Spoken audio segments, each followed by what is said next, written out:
I've got so much crap on my desk. I've got, what is this? I've got a battery. I think that was for the fire alarm that I've like replaced. I've got an Allen key. I've got a spare. It has to be a spare. If it's not a spare bit of wood, I can't remember what they're called. My dad knows the technical term, but you know the bits of wood you put in the IKEA thing. If that isn't spare, if that's not spare, something's going to fall apart in the next 6 months. We'll just have to wait and see. I've also got a knife, which is assumedly left over when I was eating. It's not here just in case I get attacked by a random stranger and I can shank them. Although that's quite a serrated edge. Holy shit. Also, look, you can see... There's me! Hi, me! Hello, and welcome back to Stop Hannah Time. So, I've had a ridiculously busy week and weekend last week. Good grief. Firstly, thank you to everyone who came to the Gadget Show. It was immense. I don't think we expected anywhere near as many people to turn up. It's one of these things if you're like, oh yeah, 1,500 people are coming to see you. You don't quite realise until you see 1,500 people coming to see you how many people that actually is. We get to see you guys in person. We get to hear stuff from you guys. It's a really bubbly, energetic atmosphere, which means you come away from it, despite feeling tired, you come away from it feeling really good about yourself. And really like, we met people. People actually like us. You know, it's not just digital stuff on a page. You have had people going like, I really like this series. So, thank you to all you guys for coming, and it's definitely like a symbiotic relationship of we get to see you guys, we get a rush out of seeing you guys get a rush out of seeing us, and it does make you feel like what you're doing is worthwhile, and that's very, very helpful at this time of year especially because the weather's crap, the days have been really short because it's been dark, and also the games, I've been quite lucky because of the Telltale stuff and Life is Strange, but a lot of the time you get this little slump because there are very few games as well, so you feel like you're twiddling your thumb for ages going like, I need to, how do I do this, what content do I cover, like help me. You know, I'm not getting the views, the ads are always crap in January and February as well because all the money's been spent over Christmas on advertising and it's not the new tax year, so you always get this sort of like everything is dipped, so money's dipped, views are dipped because, you know, people are doing exams as well and everyone's in this slump, and so yeah, it's a really nice little lift, so thank you to everyone for doing that. Also, you'll notice I'm wearing the Owl Island t-shirt. There were a few special edition things at the Gadget Show. Things like Owl Island, things like the Druid's top.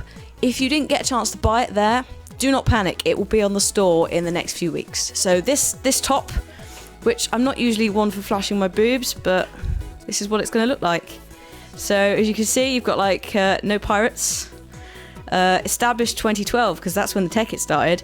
Athena and Hoot, I can't do it the right way. Athena and Hoot, Cat Train, reliable port with the Flux Buddies. So that was done by Harry. Good job, Harry, as usual. The ladies' ones are quite, it's like a nice, I quite like thinner material t-shirt, so this is really up my street. But it's also quite a large size. This is a large medium, and I feel like I probably could have gone for a small because I'm wearing it on one shoulder to like make it tighter. I'm also trying to be cool and quirky and fashionable. Well, I'm not really, but it's a little bit big, a little bit gappy on the shoulders, and I've got quite broad shoulders. So, but I think it's a new t-shirt shape we're trying out because we wanted this colour. Because I like this colour and it worked really well with the background. So yeah, if you're interested in one of these, keep an eye out. I'll do another vlog when it's out, so you guys know.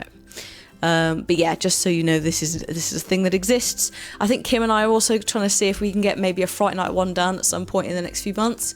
That would be really nice.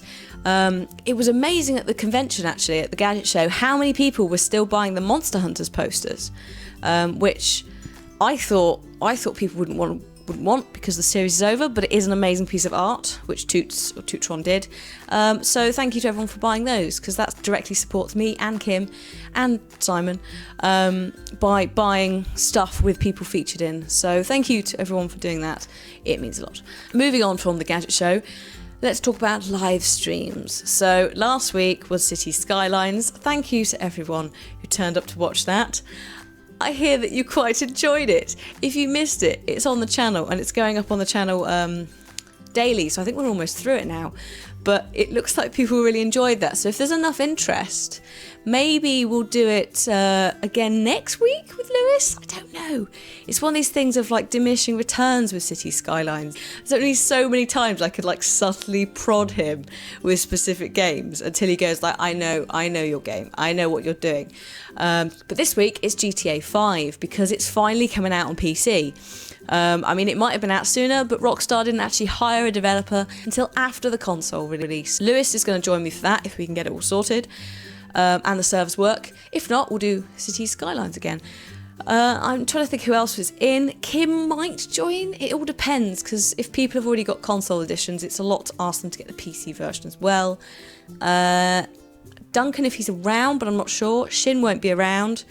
So it'll just be whoever I can grab in the office. And if it just comes down to me and Lewis, then fair enough.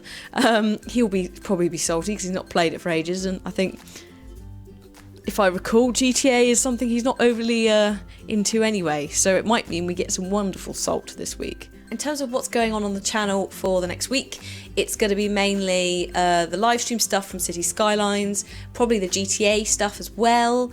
I've got a little bit of Forest with Hat films, but the current build is not very multiplayer friendly, so there's a lot of sync issues, so I don't know how much of that is going to be worth showing and editing down. Obviously more Cat Island, and yeah, otherwise I'm just trying to squeeze in a very small bit of like downtime before the AAA titles begin to appear like later in May with The Witcher, and then also Telltale I assume is going to turn up at the end of the month as well, so it's just prepping for that. Also maybe some Fright Night.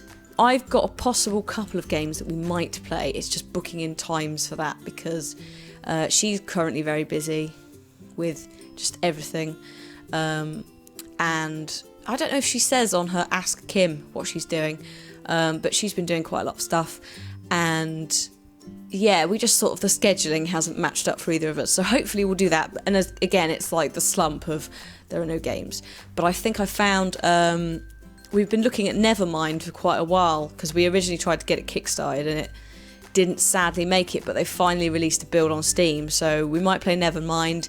We might play Monstrum as well. We've got to look into that more. We are aware of Until Dawn. We're definitely aware of Until Dawn. We do need to save the cheerleader again. Outlast 2, of course, and Silent Hills, which I think the fate of is currently, at time of recording, unconfirmed. Whether that's still happening, what with Kojima and drama.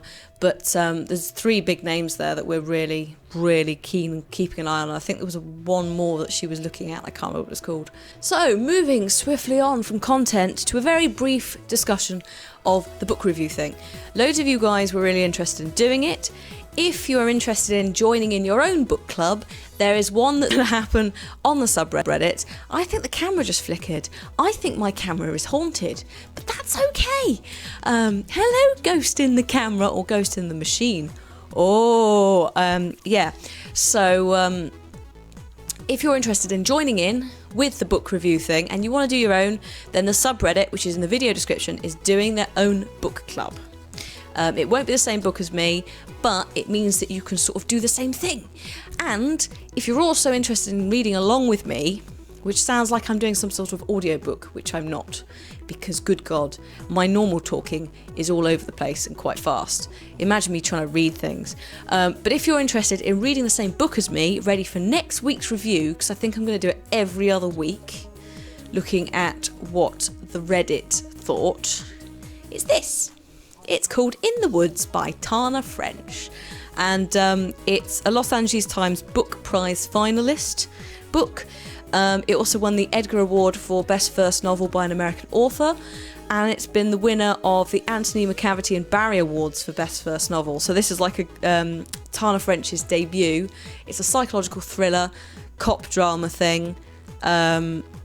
So yeah, if you're interested in that, get it, and we'll talk about it next week. So, Sean Cokes says, Hannah, what are your thoughts about Deus Ex Mankind Divided? Looking forward to it. I think we're all looking forward to that. We all really enjoyed Human Revolution. It was the first for me, and I think a few others, not so much in Yogs, but just in general. It was a really good first experience of the Deus Ex franchise. Because it was almost like if you missed the bandwagon the first time it came round, here's the bandwagon again. And I really, really enjoyed it. And I think, whereas last time, I think Duncan was doing some videos on it. I don't know if Rithyan did in the end. Rithyan's certainly considering it, and I'm considering it. And because it's quite a choice-driven game, really, isn't it? That will work really well. And it also would work really well for both of us anyway, because it's his kind of game and my kind of game. So, quietly excited for it. I think that the Can't Kill Progress campaign thing was absolute bollocks, though. You know, on Twitch, where it was like, yep, here's 18 hours for a vote, and then the vote was just shit.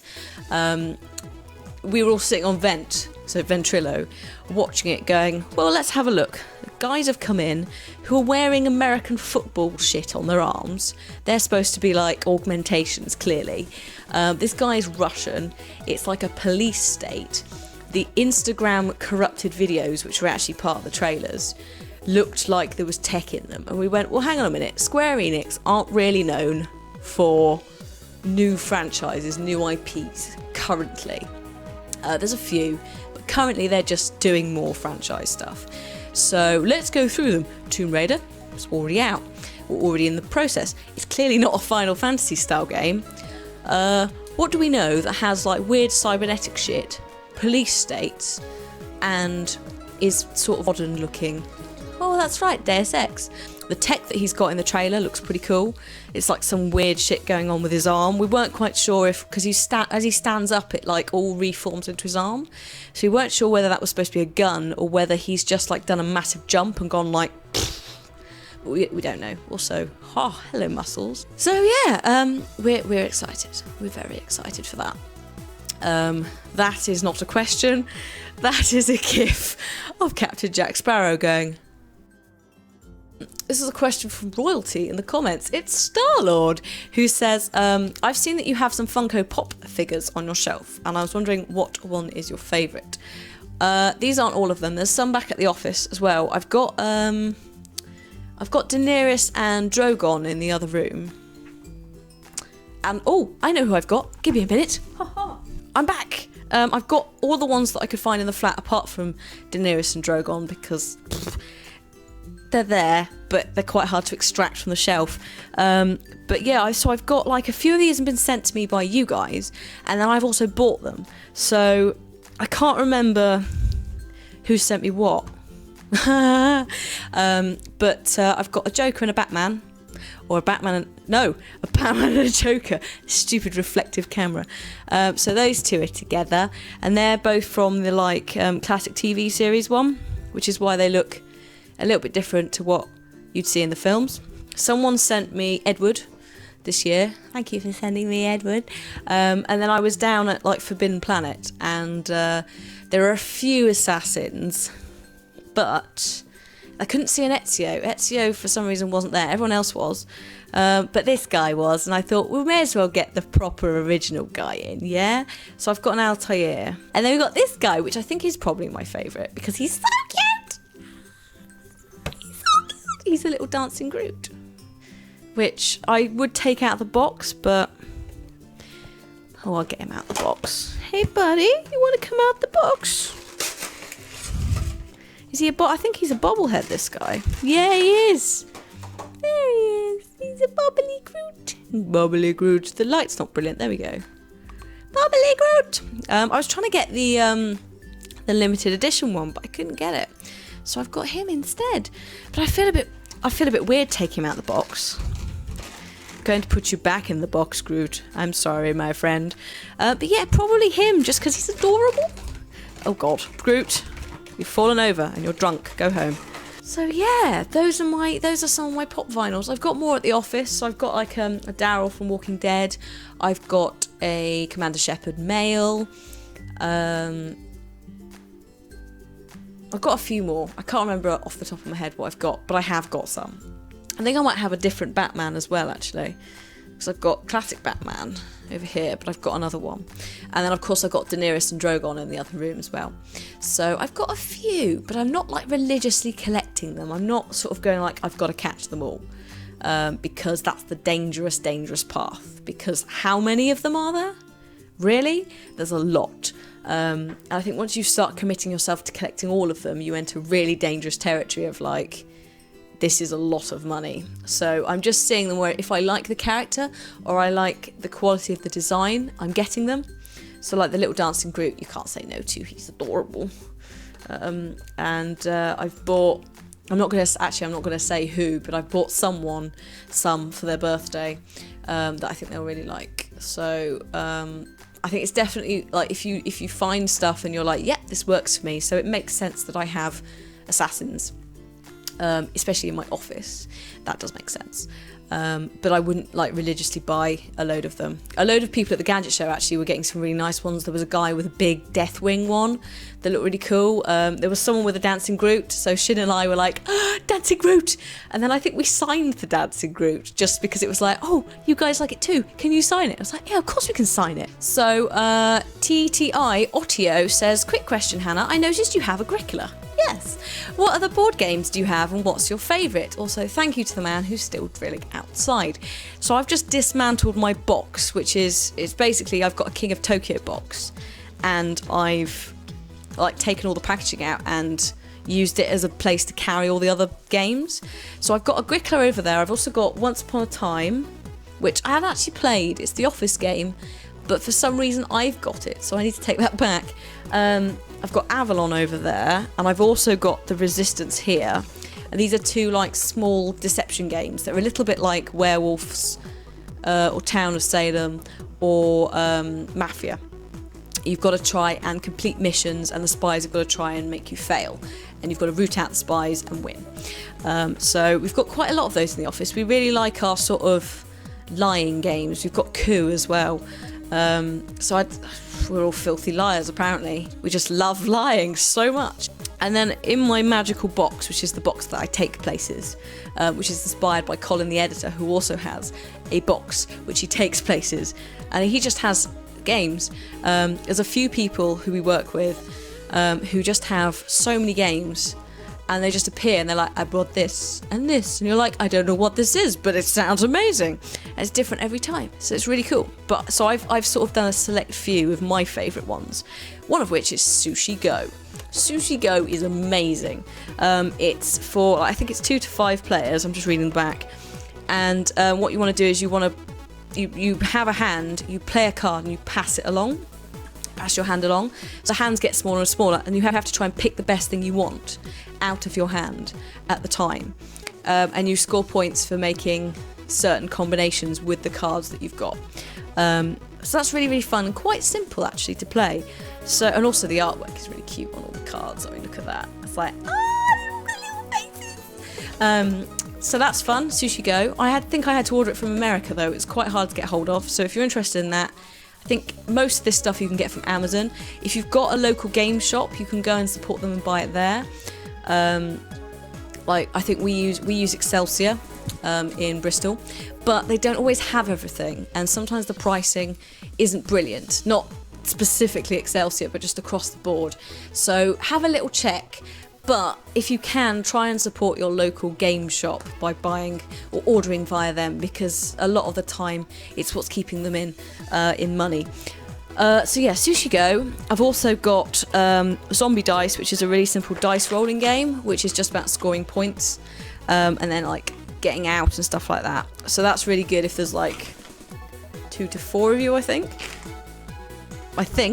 God knows where the rules have gone, but you like roll the dice and try and get points and things like that. So that's really fun to play and really simple, really, really simple. A lot of these games I've got are there's sort of a contrast between complex and then group games or drinking games. So Zombie Dice is quite a good drinking game. There's also Dobble, which is decent as a drinking game. It's basically a complicated form of Snap, where you want to try and find symbols that are in common, and there's loads of different ways you can do that with the mini games. The manual's somewhere, I don't know where, but it's all about finding common symbols. So on this one, the common symbol is the clown. If I turn it right the way up, it's the clown. So there's different mini games that you can play with those symbols, and it's quite fun. There'll always be one guy who's really shit at it, and is always the loser. So you have to be a little bit careful. But it is interesting to see how skilled people are with the different mini games. So some people are like really good at getting rid of the cards, but really shit at picking up the cards, despite the fact you're looking for symbols still. It's something about the brain, I guess. But that's really fun to play. I've also got, where is it? I've also got Ultimate Werewolf, which is, werewolves.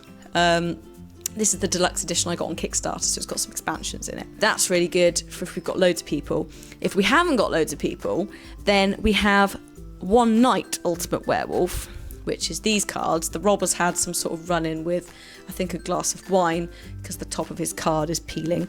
But that's really, really good if there's like 7 of you or less, because it's werewolf, but it happens over one night, and the roles are a little bit different, and it's just a lot easier to play if there's a fewer number of you, because you can get the right combo of cards to have a really good game without having loads of people. Plus, if you have got one night and you aren't aware of it, there's a really cool phone app, which I have got.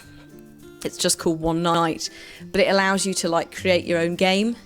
So you can say which roles you want in, the game timer, and you can also set things like that. So you can set that, for example, like I'm now gonna say I want in, these many roles. I want the narrator to be a lady.